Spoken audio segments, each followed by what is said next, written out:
And let's bring some more awareness to this topic of balance, personal sustainability, what that means. Regenerative living, what does that mean? Regenerative leadership.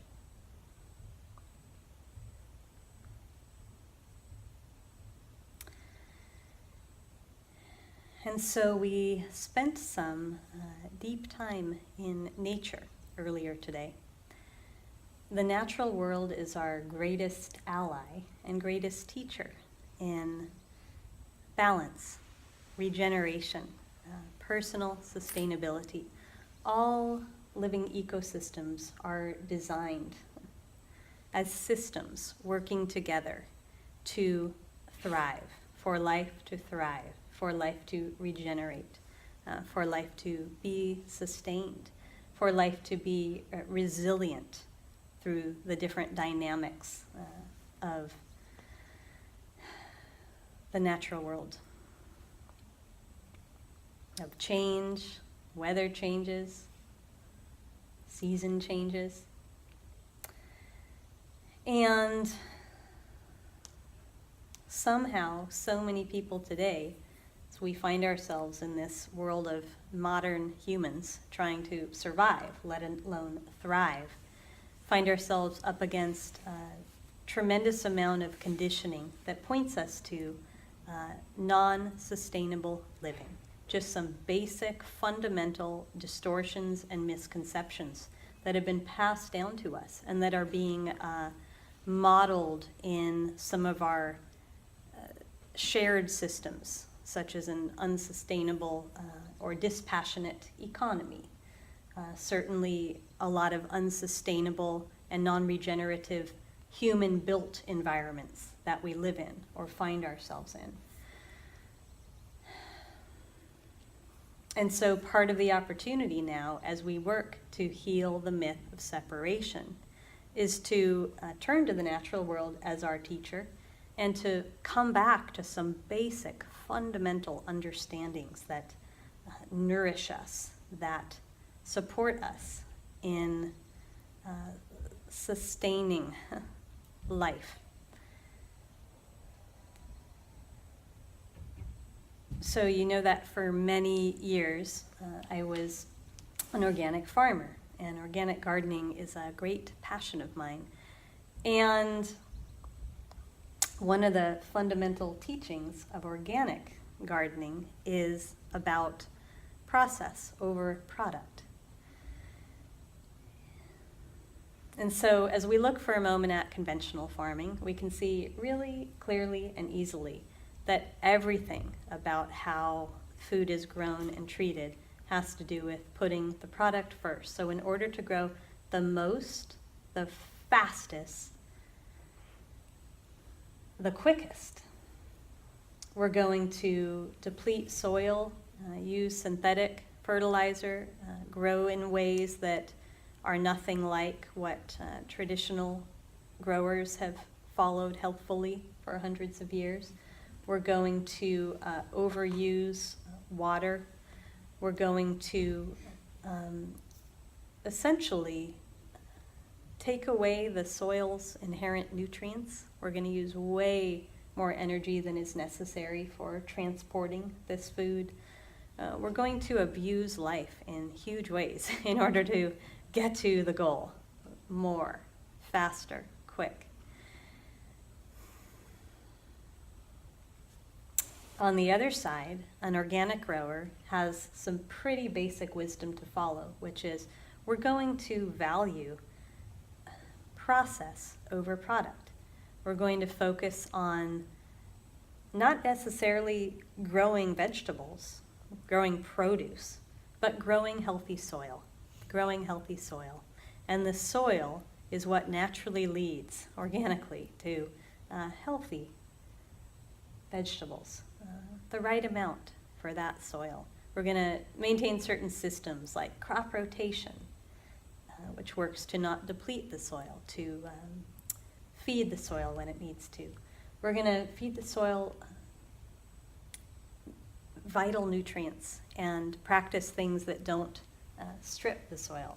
We're going to practice awareness of energy and water, all of this in the spirit of working with nature, working in partnership with life rather than an adversarial relationship, which is how so many of us are living within ourselves, which is why the human species isn't doing so well in terms of living regeneratively on this planet, wondering now if we can even sustain life on this planet.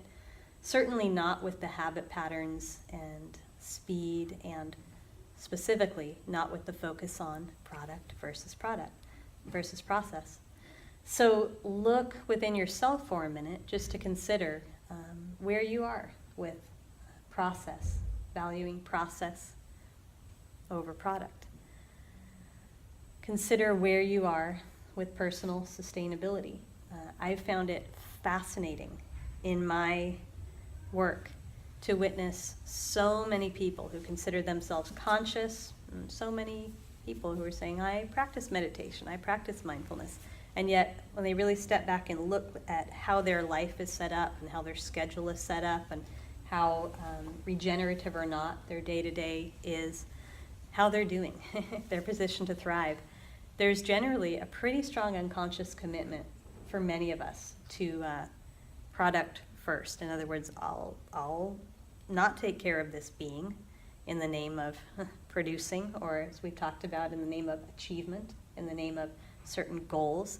All of this being run by ego, by separate self, because it's ego who has the fundamental belief that as I am not enough.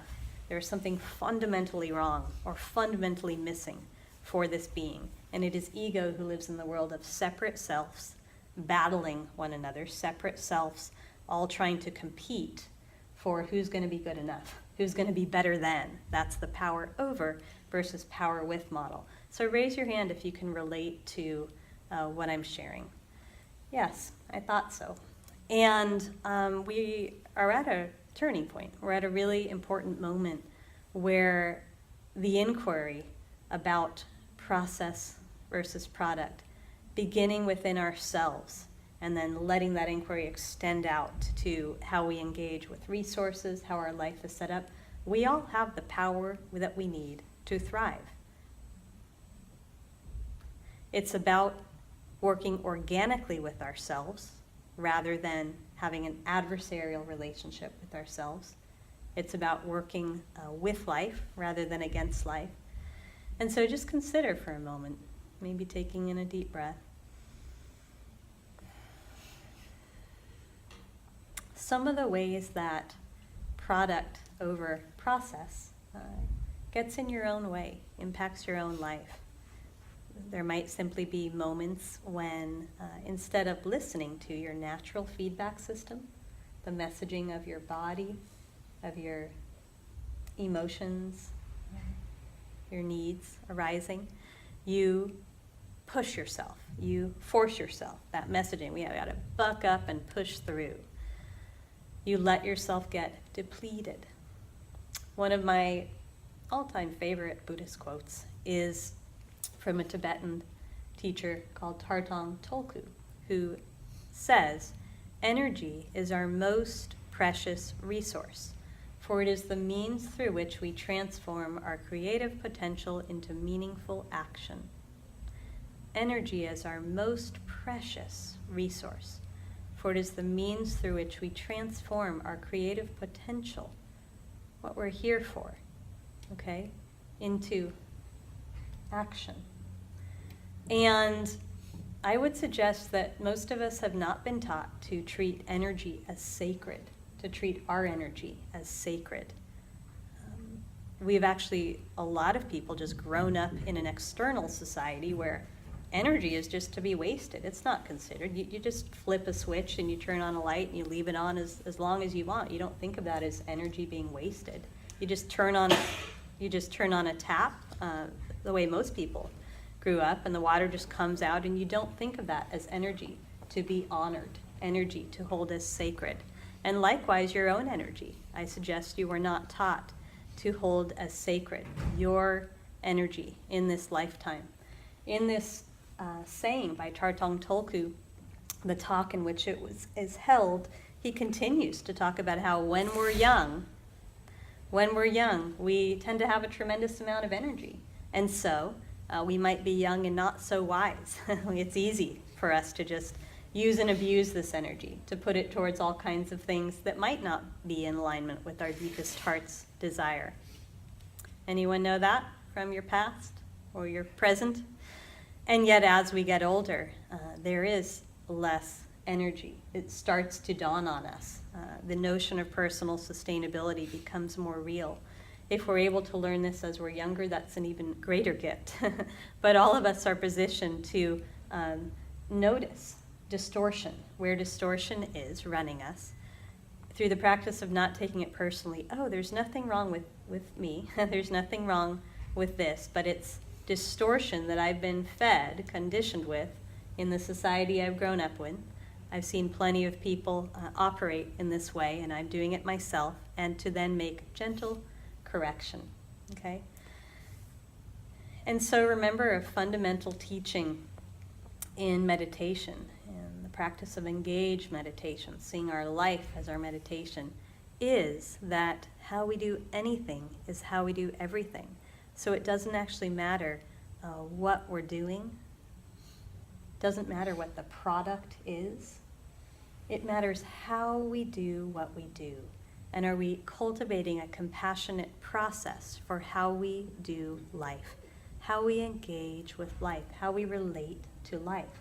This is the essence of relational intelligence, and it begins with bringing a compassionate process day by day through our ordinary life to how we engage with ourselves. So think about, as a young person, the messages that you got. Many of us, from school, received messages that you've got to make something of yourself, you better do something special, or become an expert, become whatever it is, rich, become famous, become successful, whatever it was. The message was probably not something like, what I'm most interested in for you, young one, is that you cultivate a compassionate process in how you treat yourself and how you live each day, that you learn how to value meeting with care, and thus regeneration rather than depletion, peace rather than drama, awareness rather than incessant suffering with whatever it is you're doing in life.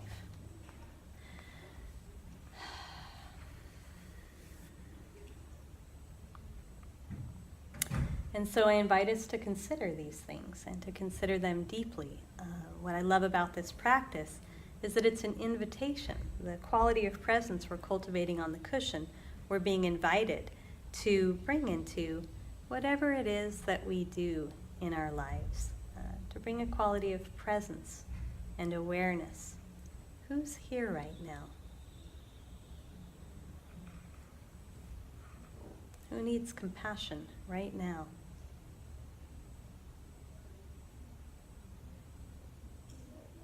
What is best for all right now? I'm just going to pause and ask if we can close the door.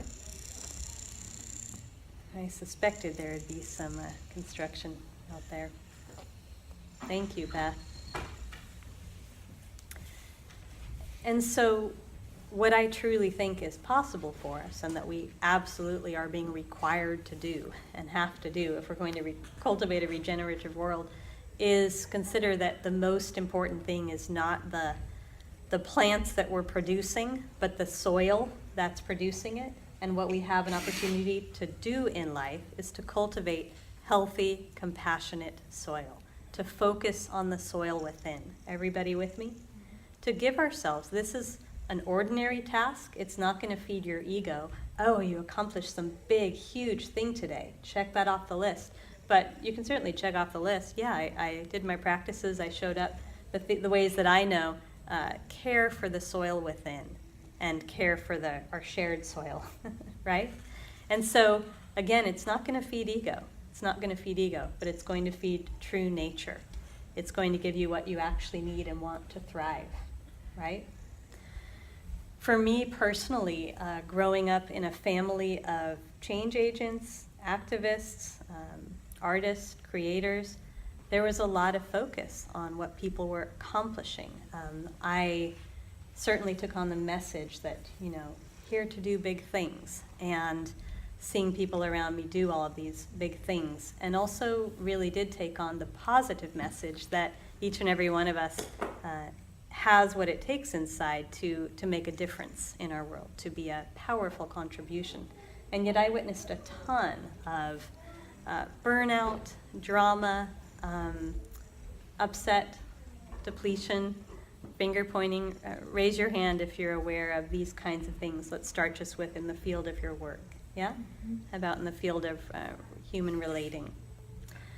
And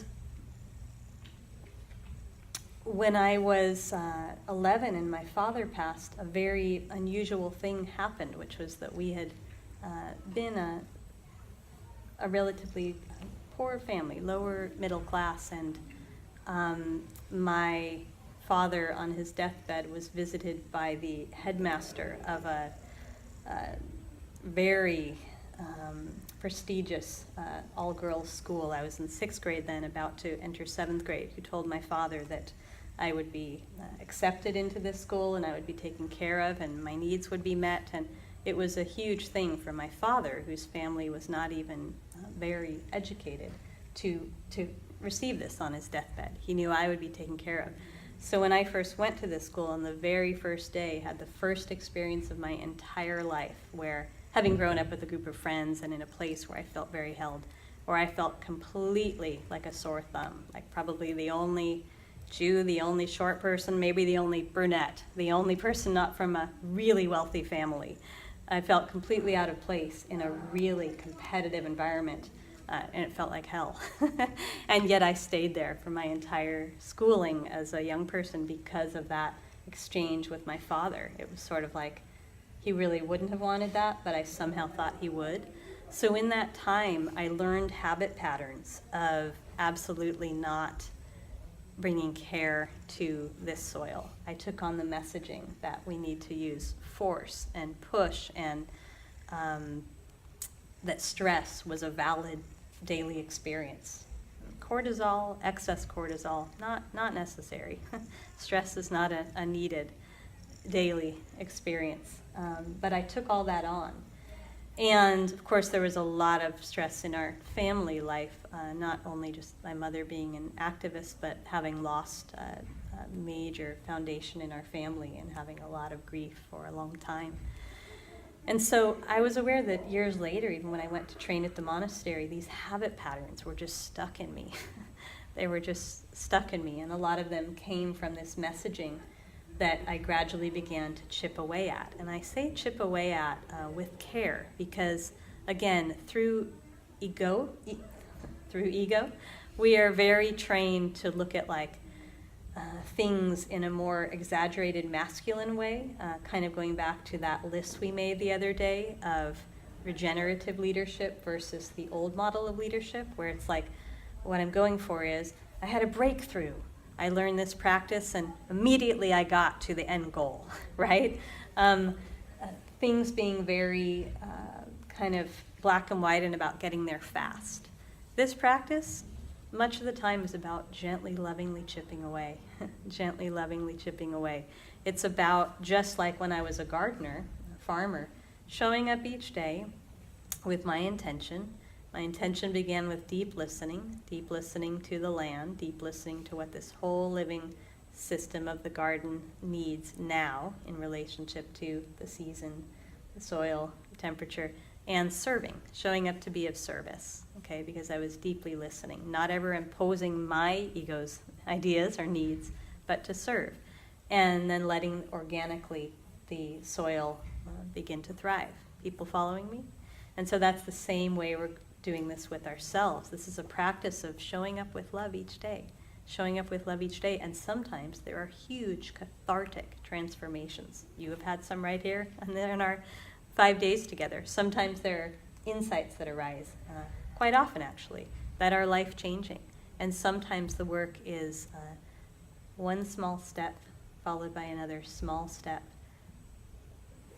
but heading in the right direction rather than what I suggest many people are doing now, which is running really, really, really quickly in the completely wrong direction. In other words, doing a lot to maintain suffering, to maintain the old self, to try to, as we've looked at the difference between conditional and unconditional love, to try to survive and get there in a conditionally loving paradigm, instead of saying, maybe what I really need to do is question this whole conditionally loving paradigm. What if it's not true? What if that's not true? What if my inherent value and goodness, my lovability, is not based on what I produce? What if it's not based on my performance? What if it's not based on what I achieve? Oh my gosh, for how many of you is that realization a true relief? Yeah.